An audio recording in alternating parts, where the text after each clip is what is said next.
Hi అండి, అందరికీ నమస్కారం అండి. ఈరోజు అయితే మధ్యాహ్నం లంచ్ రెడీ అయిపోయిందండి. ఇక వేడివేడిగా అన్నం వండేసామండి. ఇది బిర్యానీ అండి, కుండలో చేసాము. చాలా బాగుంటుందండి మట్టి కుండలో బిర్యానీ చేస్తే. ఇది రొయ్యలు టమాటీ కూర, ఇది కూడా ఇందులో వండాము. ఇది మామిడి అరుగులు చారండి. ఇది సొరకాయ పప్పు టమాటీ నీసు తినికిపోయే వాళ్ళకి. ఇది సల్లట్ అండి బిర్యానీకి. తిన్న తర్వాత స్వీట్ తింటారు కదండి, ఇవి ఇంట్లో తయారు చేసాము.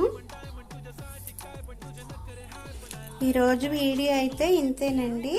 నచ్చితే మాత్రం లైక్ చేయండి. ఓకేనండి, బాయ్ బాయ్.